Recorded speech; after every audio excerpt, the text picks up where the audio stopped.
성경 창세기 18장 말씀입니다.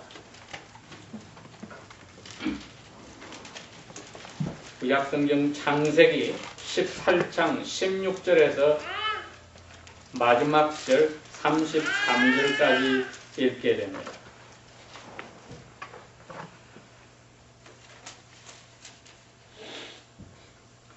그 사람들이 거기서 일어나서 소돔으로 향하고 아브라함은 그들을 전송하러 함께 나가니라. 여호와께서 가라사대 나의 하려는 것을 아브라함에게 숨기겠느냐. 아브라함은 강대한 나라가 되고 천하 만민은 그를 인하여 복을 받게 될 것이 아니냐. 내가 그로 그 자식들과 본속들에게 명하여 여호와의 도를 지켜 의와 공도를 행하게 하려고 그를 택하였나니 이는 나 여호와가 아브라함에게 대하여 말한 일을 이루려 함이니라. 여호와께서 또 가라사대 소돔과 고모라에 대한 부르짖음이 크고 그 죄악이 심히 중하니 내가 이제 내려가서 그 모든 행한 것이 과연 내게 들린 부르짖음과 같은지 그렇지 않은지 내가 보고 반려하노라. 그 사람들이 거기서 떠나 소돔으로 향하여 가고 아브라함은 여호와 앞에 그대로 섰더니 가까이 나아가 가로되 주께서 의인을 악인과 함께 멸하시려나이까. 그 성중에 의인 50이 있을지라도 주께서 그것을 멸하시고 그 50의인을 위하여 용서치 아니하시리까. 주께서 이같이 하사 의인을 악인과 함께 죽이심은 불가하오며 의인과 악인을 균등히 하심도 불가하나이다. 세상을 심판하시는 이가 공의를 행하실 것이 아니니까. 여호와께서 가라사대 내가 만일 소돔 성중에서 의인 50을 찾으면 그들을 위하여 온 지경을 용서하리라. 아브라함이 말씀하여 가로되 티끌과 같은 나라도 감히 주께 구하나이다. 의인 50 중에 5인이 부족할 것이면 그 5인 부족함을 인하여 온 성을 멸하시리까. 가라사대 내가 거기서 45인을 찾으면 멸하지 아니하리라. 아브라함이 또 고하여 가로되 거기서 40인을 찾으시면 어찌 하시려나이까. 가라사대 40인을 인하여 멸하지 아니하리라. 아브라함이 가로되 내 주여 노하지 마옵시고 말씀하게 하옵소서. 거기서 30인을 찾으시면 어찌 하시려나이까. 가라사대 내가 거기서 30인을 찾으면 멸하지 아니하리라. 아브라함이 또 가로되 내가 감히 내 주께 고하나이다. 거기서 20인을 찾으시면 어찌 하시려나이까. 가라사대 내가 20인을 인하여 멸하지 아니하리라. 아브라함이 또 가로되 주는 노하지 마옵소서. 내가 이번만 더 말씀하리이다. 거기서 10인을 찾으시면 어찌 하시려나이까. 가라사대 내가 10인을 인하여도 멸하지 아니하리라. 여호와께서 아브라함과 말씀을 마치시고 즉시 가시니 아브라함도 자기 곳으로 돌아갔더라. 아멘. 저희들이 오늘 읽은 이 창세기 18장 16절에서 33절까지의 말씀은 역사적으로 일어나는 사건이었습니다. 그리고 이후에 결국 소돔 고모라와 그 근방의 5도시는 회개치 않고 의인이 부족한 관계로 하늘에서 유황 불비가 내려와서 오늘날 이스라엘 남쪽에 있는 염해, 사해, 죽음의 바다를 만든 결과를 저희들이 역사적으로 일어난 줄 오늘도 알고 있습니다. 그리고 예수님께서 약 1800년 후에 직접 자기를 따르는 제자들에게 말씀하시기를 지금 이 세대가 소돔 고모라 때보다도 더 악하다고 이야기를 하셨습니다. 그래서 이 소돔 고모라에 일어난 사건이 역사적인 사실이고 예수님이 그것을 이용하여서 예수님 당시의 제자들에게 경고의 말씀을 주셨다면은 다시 그때부터 2000년이 지난 오늘날 저희들에게도 분명히 이 비참한 사건을 통하여서 깨닫게 하시는 바가 있는 것입니다. 오늘은 그 멸망을 당하기 전에 본인들은 모르고 있었지만 소돔 고모라와 그 근방 5개 지방의 도시 사람들은 자기들이 이런 심판의 어려운 자리에 있는 줄 모르고 있었지만은 그 사람들을 대신하여 아무 관계가 없는 아브라함이 심판하러 오신 여호와 앞에서 기도하는 모습을 보게 됩니다. 그 앞에 사건을 보면은 아브라함이 자기 조카 롯과 그 가족과 소돔 고모라와 5지경에 있던 그 도시 사람들이 잡혀간 것을 자기의 사병을 거느리고 가서 건지는 장면이 나옵니다. 그래서 소돔 고모라 거민들이 아브라함에게는 큰 은혜를 입었습니다. 그러한 사건이 있고 나서 여호와께서 두 천사와 함께 아브라함에게 나타났을 때에 여호와의 말씀이 내가 앞으로 할 일을 아브라함에게 어떻게 숨기겠느냐고 17절에 이야기를 하셨습니다. 그 정도로 여호와와 아브라함의 사이가 가까워졌다는 것이죠. 다른 말로 하면은 마치 친구와 친구가 그 가까운 사이에서 서로가 서로의 할 일을 숨길 수 없는 것처럼 여호와께서 말씀하셨기에 여호와는 아브라함을 자기의 친구로 대해주셨습니다. 그렇다고 해서 신인 여호와와 인간 죄인인 아브라함 사이 차이가 없는 것은 절대로 아닙니다. 오늘 저희들이 읽었다시피 22절에 아브라함은 여호와 앞에 그대로 섰고 여호와의 뜻을 지키려고 두 사람 즉 두 천사는 소돔을 향해서 떠났다. 이게 진정한 하나님의 사람의 모습입니다.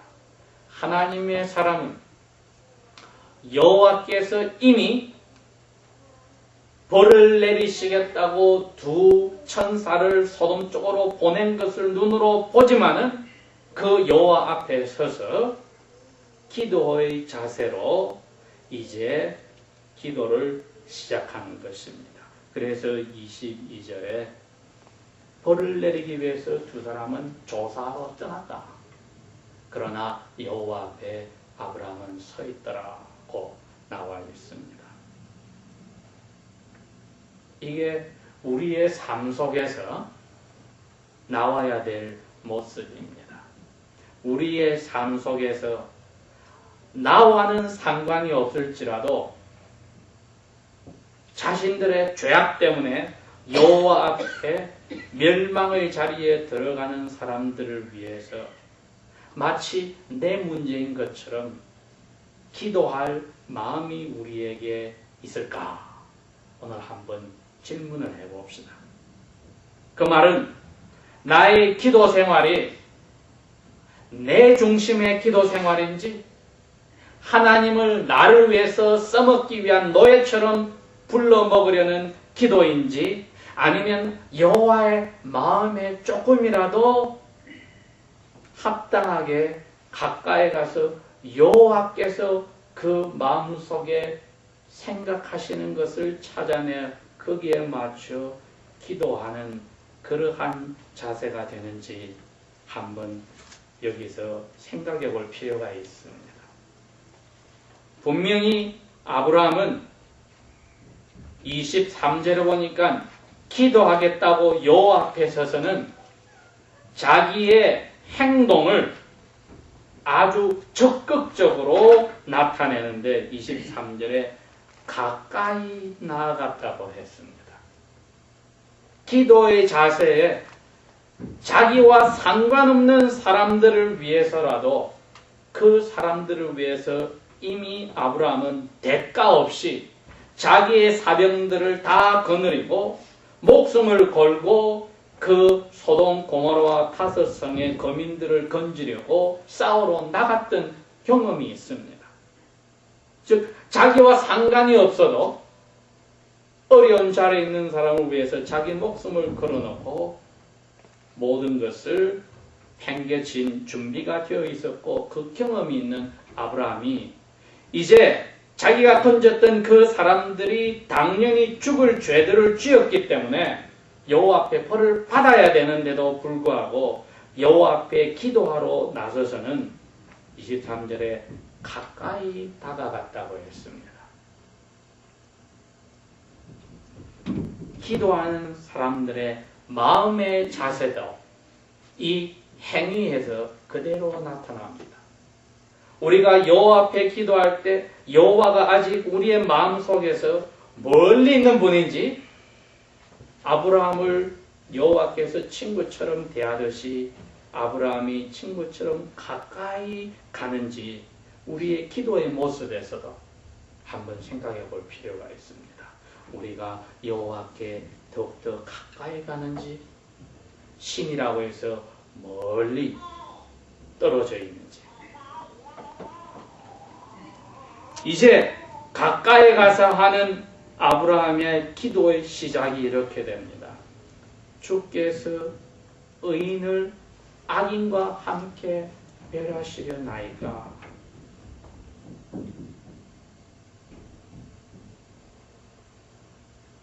이거는 여호와의 속성을 이야기합니다. 여호와는 공의로우신 분이기 때문에 악인과 의인을 동시에 벌을 내릴 수는 없다는 겁니다.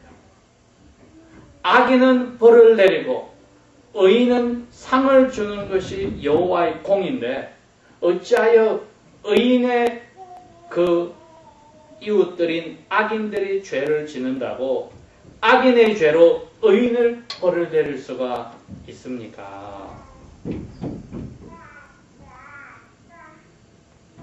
그 사람들이 불쌍하지 않습니까? 그 사람들이 딱 한 자리에 있으니까 용서하여 주십시오. 한 번 더 기회를 주신다면 그 사람들이 돌이키지 않겠습니까?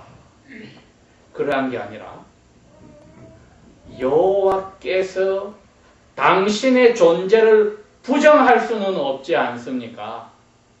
소돔 고모라의 성의 죄가 어느 정도 가득 찼는지 직접 보시고 결정하신다는데 그 중에 의인이 있다면은 어찌 악인의 죄 때문에 의인도 똑같이 벌을 하는 그러한 불공평한 여호와께 될 수 있습니까? 그러니 여호와께서는 공의로우신 여호와니 악인과 의인을 둘 다 벌할 수는 없지 않습니까? 자기의 안타까운 속마음은 조카와 조카의 가족 롯을 건지고 싶을지라도 또 자기의 목숨까지 각오하고 건졌던 모든 그 5 도시의 거민들을 불쌍히 보는 마음은 있었을지라도 그 불쌍히 보고 위하는 마음보다 여호와의 이름이 하나님의 이름이 흔들리는 일이 더 중요하다는 겁니다. 그러니 하나님답게 계시는 것이 제일 중요한데 만약에 악인도 의인도 동시에 벌려면 하나님이 하나님다워지지 못하지 않습니까? 고 간절히 기도를 시작합니다. 그 다음에는 용기를 좀 더 냈습니다. 24절에 그럽니다. 그 성 가운데 50명의 의인이 있을 때에 주께서 그 성 전체를 멸하시고 그 50의인을 위하여 용서치 아니하시리까. 이제는 아브라함의 그 속마음에서 여호와의 공의 대신에 이제 자비를 가지고 와서 이야기합니다. 여호와는 당연히 벌받을 사람이지만 용서하는 자비가 있지 않습니까? 이래서 여호와의 그 공의와 자비 둘 다를 가지고 와서 여호와 앞에 내놓고 기도할 때에 차마 하나님께서 당신 스스로의 존재를 부정할 수 없기에 아브라함의 기도에 귀를 기울여 주셨습니다. 저희 한민족이 이 세상 어디에 있더라도 지금 살아있는 모든 한민족은 마음의 멍에를 가지고 있는데 그 멍에는 38도선 이북에 있는 하나님의 자녀들이 대부분 강제노동소에 갇혀 있는 데 있습니다.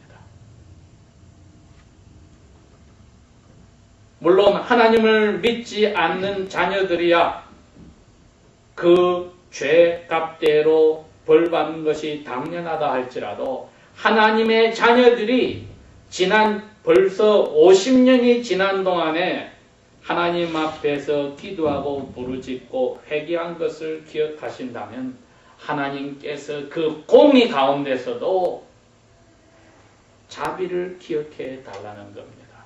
그게 저희들이 가진 멍에입니다.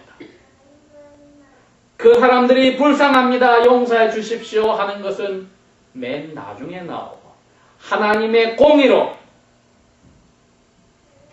1940년대에 평양에서 모였던 모든 장로교 총회에서 신사에 가서 목사 장로들부터 대표로 그 귀신에게 절하겠다고 선언한 데한 하나님의 진노가 결국엔 10여 년 후에 남북한을 피로 물들이는 결과로 나타났을 때에 물론 부산에 와서 수많은 목사님들이 회개 기도를 했다 할지라도 그것은 잠시 잠깐이요.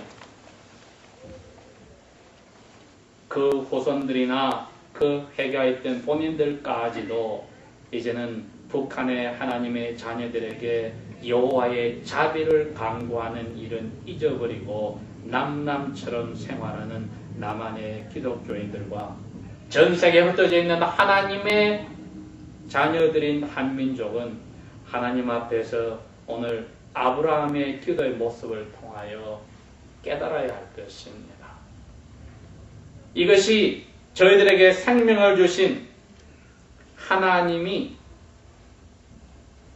기도할 제일 중요한 첫 번째 목으로 주신 내용입니다.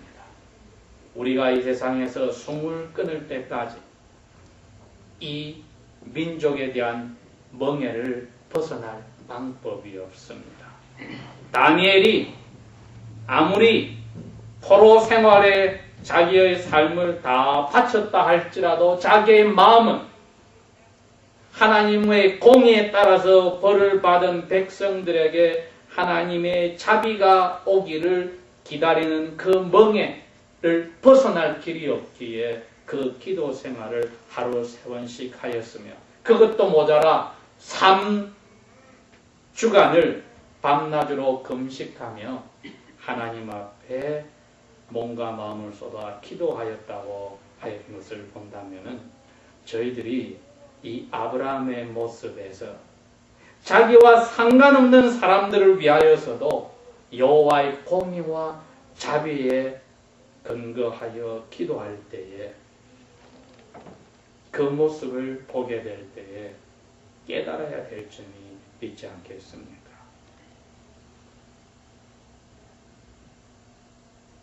용서하여 주지 않겠습니까? 그 말은 아브라함 자신도 하나님 앞에 용서를 받아온 경험이 있습니다. 그 용서는 깨끗하기에 하나님이 용서하신다면 그 성의 사람들이 살아나는 것을 알고 있습니다. 용서해 주시지 않으시렵니까? 그 다음에 25절에 다시 아브라함은 말을 계속합니다. 주께서 이같이 벌을 내려 의인을 악인과 함께 죽이심은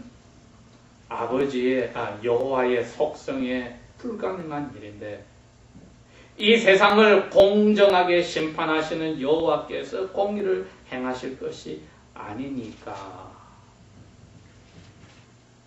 그래서 완전히 여호와께서 아브라함의 기도에 귀를 기울이고 당신이 신인 것을 나타내는 그 다른 길을 다 막아버렸습니다. 26절에 여호와께서 가라사대 내가 만일 소돔 성중에서 50을 찾으면 그들을 위하여 전 성을 다 용서해 주겠다고 말씀하셨습니다. 이제 악인은 벌내리는데 의인을 위해서 악인의 죄도 용서해 주겠다고 했습니다. 이스라엘 백성들이 바벨론으로 다 포로로 잡혀갈 때에 이미 모세가 1000년 전에 예언한 게 있습니다. 그 땅의 거민들의 죄를 짓기 때문에 그 땅이 그 거민들을 토해낼 것이다. 레위기 18장 25절에 그렇게 예언을 했습니다. 너희들이 들어가서 살 젖과 꿀이 흐르는 땅에서 죄가 가득하면은 그 땅에 거민들의 죄가 생기면은 그 땅이 그걸 견디지 못해서 거민들을 토해낼 것이다.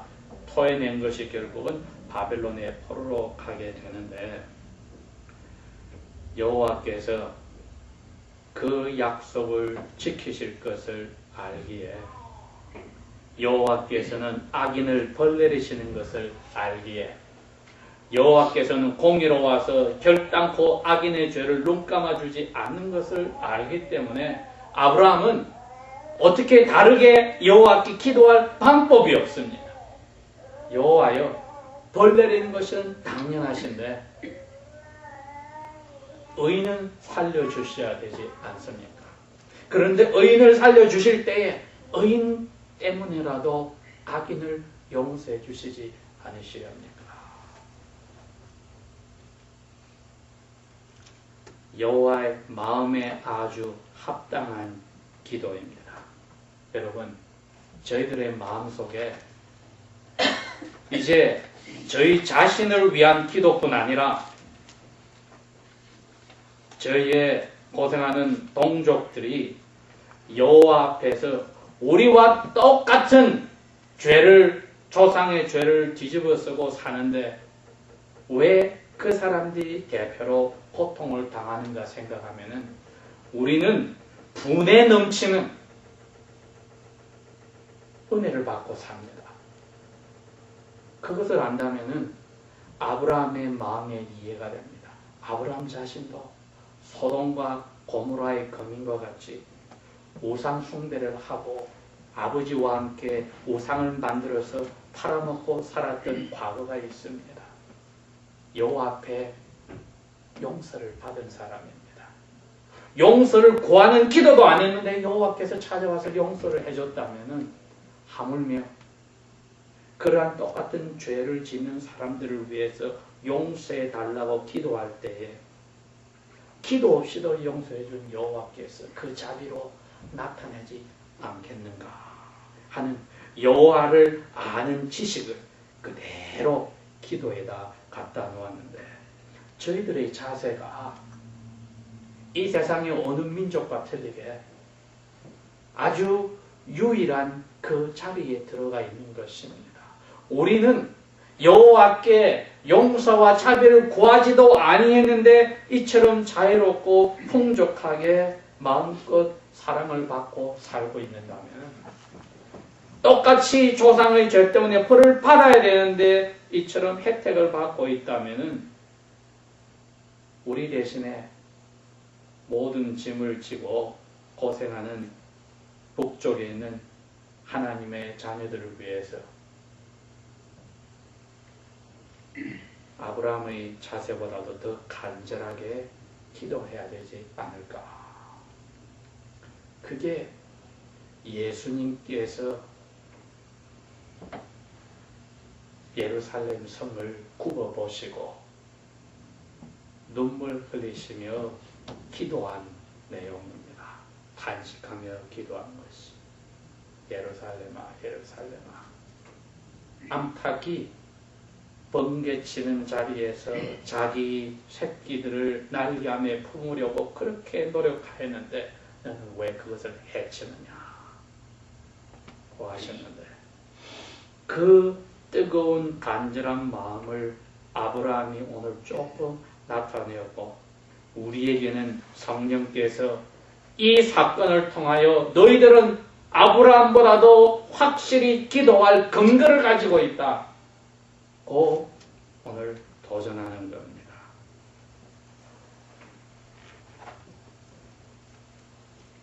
여호와께서 그 기도에 대답하시기를 내가 소돔 성중에서 의인 50을 찾으면 그 사람들 때문에 모든 사람들을 다 용서해 주겠다 하셨을 때 아브라함이 거기서 용기를 얻어서 27절에 또 그럽니다. 나는 여호와의 그 자비를 생각하니 티끌과 같군요.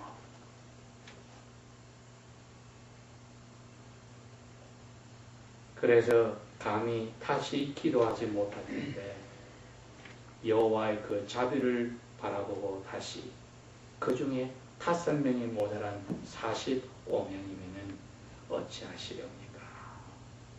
이제 또 여호와께서 그래도 용서하리라 했더니 그러면 노하지 마시고 이제는 40명, 30명, 20명, 10명까지 어떻게 해주시겠습니까? 고 간절히 기도하셨을 때에 여호와께서 그 기도를 물리치실 수가 없었던 것입니다. 우리가 기도의 이 자세에서 우리의 지금 이 미국에서 사는 삶이 어떠한 자리에 있는지를 한번 생각을 해봅시다.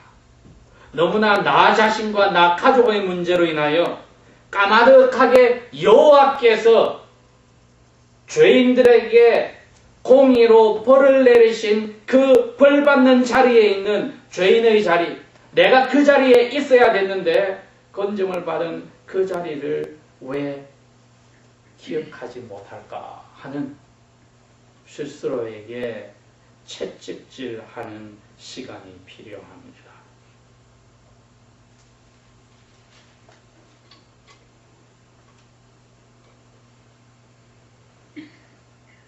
33절에 여호와께서 아브라함과 말씀을 끝내셨다. 우리는 중단할 생각이 아브라함은 중단할 생각이 없는데 여호와께서 이제 끝냈다.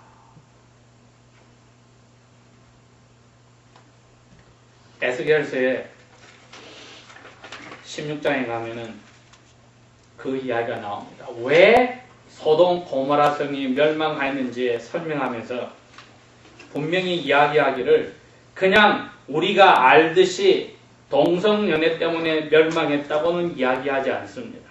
오히려 16장 49절에 가게 되면은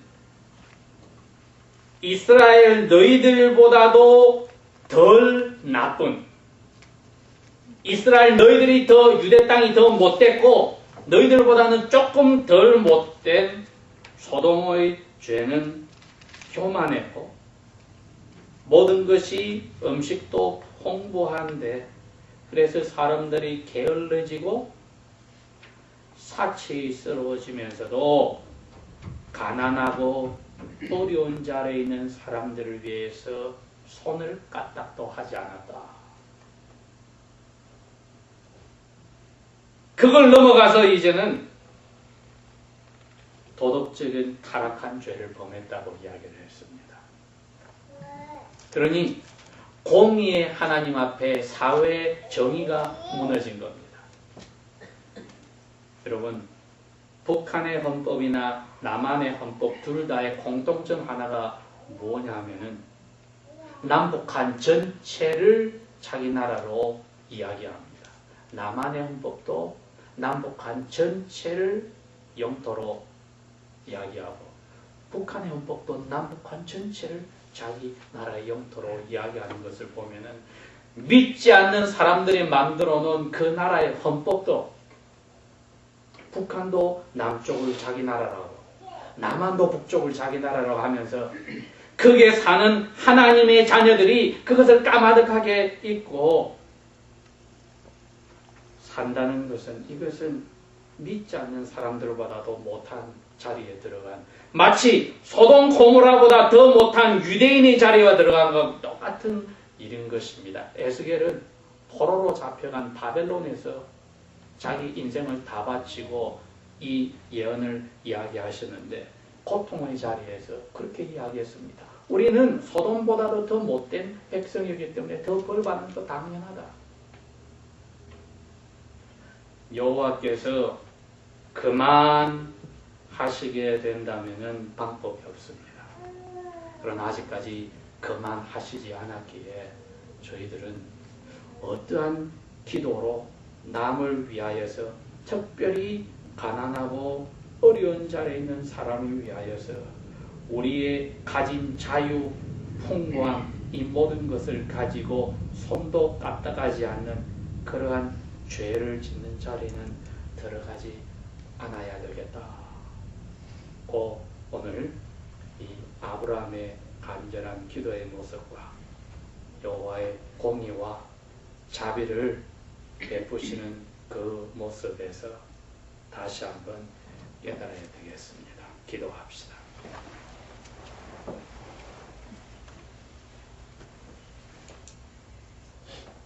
아버지 하나님, 저희들을 왜 한국 땅에서 태어나게 하시고 한민족의 자손으로 허락하여 주셨는지 다 알지 못하지만 우리의 조상 때문에 우리의 육체적인 생명을 받은 것을 감사드리며 조상들 가운데 하나님을 믿은 조상들의 죄 때문에 아직까지 북한의 하나님의 자손들과 그 외 모든 주민들이 고통당하는 것을 저희들이 오늘도 알고 있으니 우리에게 생명을 주시고 그것도 우리가 요구하지 않았을 때 은혜로서 당신의 아들, 딸로 만들어주신 여호와여, 저희들에게 아브라함보다도 더 간절히 예수님처럼 간절히 기도할 수 있는 심령을 허락하여 주십시오.